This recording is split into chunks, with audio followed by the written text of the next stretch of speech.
Hey guys, welcome back to Bible Fun with the Dunns. Today we are reading Numbers chapter 13. Jax, recap it for us. Okay, so this chapter begins with God tells Moses to send spies to the land of Canaan, where the Canaanites lived. And this is the promised land. He appointed one man or chief from each of the 12 tribes of Israel. And Moses specifically told them to figure out what the land was like, how the people were at the land, like if they were able to be defeated, like they were weak or strong.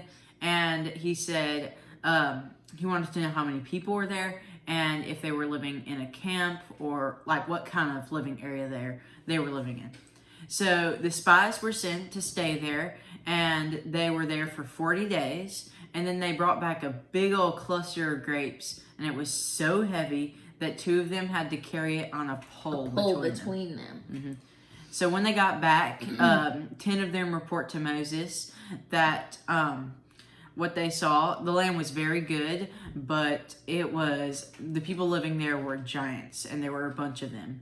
But Caleb speaks up to them, and he tells them that they'll be able to overcome it because they have God on their side. And so all the spies disagreed with Caleb except for Joshua. Right. And so my takeaway from this section today is we are seeing these people, these leaders, these God's people following their fear.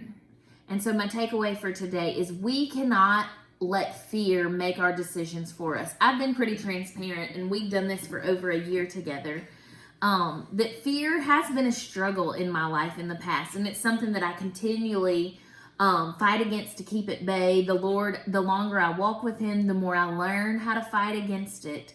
And so that's what resonates with me as we read this chapter. We see these spies who are leaders in their area, in their tribes.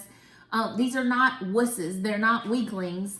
They're going and they're staying in this land to spy on the people there for 40 days.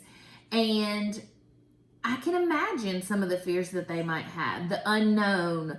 Are we going to have to go to war against these people? Are these people going to defeat us? Just all the questions they might have, and the fears and the worries.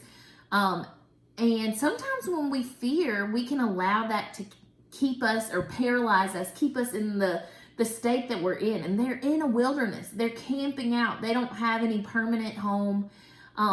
And so it's not even like their current situation is a great one, but they're still letting fear dictate the decisions they make. The fear not only keeps them from obeying God, but they will lead their whole group of people into also not believing God, not trusting in Him.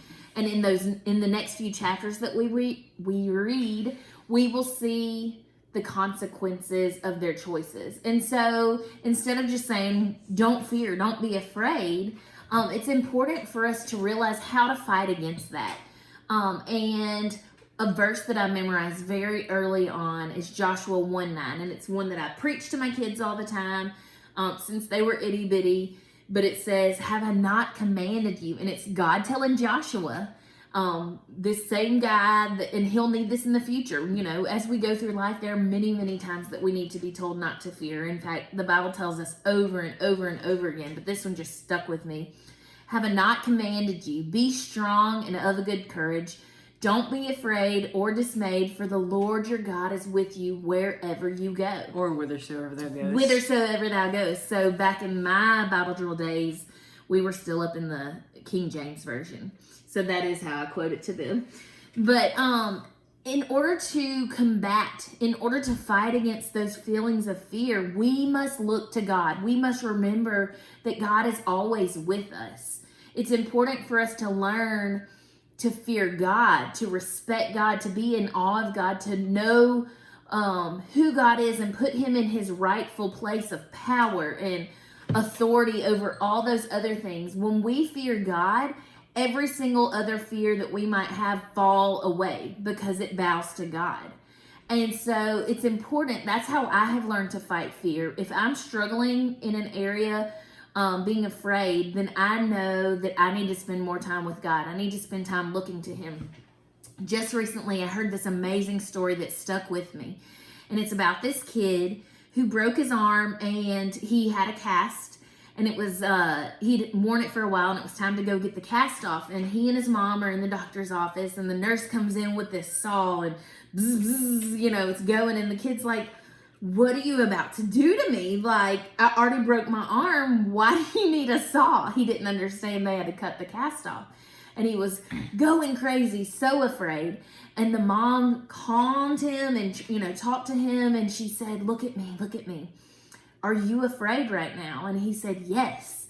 And she said, okay, it's okay that you're afraid, but look at me. Am I afraid? No, ma'am. He could tell his mom wasn't afraid. Is she afraid? She points to the nurse and the nurse has the saw ready. She's just ready to do her job.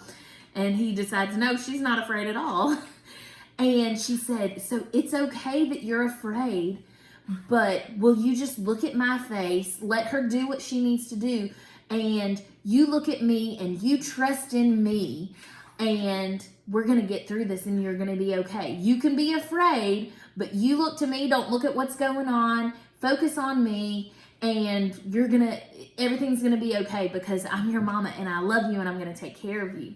And so they had this special moment and they were able to cut the cast off and he was fine. He survived. He even left with his arm intact and everything.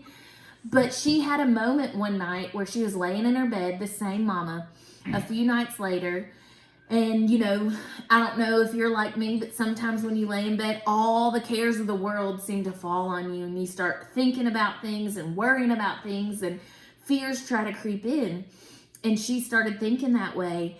And her very words to her kid, God seemed to echo back to her. Like, you know what? This is your situation and it's okay that you're afraid, but will you just look at me? Will you look into my eyes and trust me to get you through this?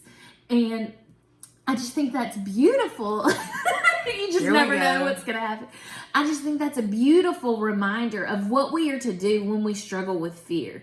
It's okay to feel those feelings, but it's an important thing to allow it to drive us to look at the face of God and to trust in Him no matter what our situation tells us, no matter how scary or how unpredictable it may be, to look at God's face and trust in Him through that whole process.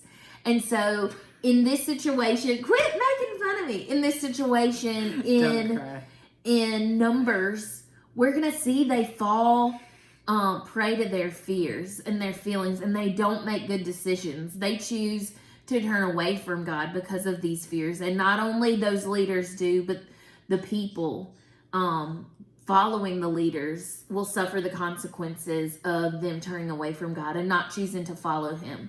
And so for us, today's challenge, something to remind us, when we fear, focus on God. Let's look to God and let's trust God for whatever He is going to do in and through us. All right, friends, thank you so much for joining us today. I hope you enjoyed the show that we put on. Jax is laughing and mine tearing up. Very interesting story. We'll see you guys tomorrow. Bye. Bye.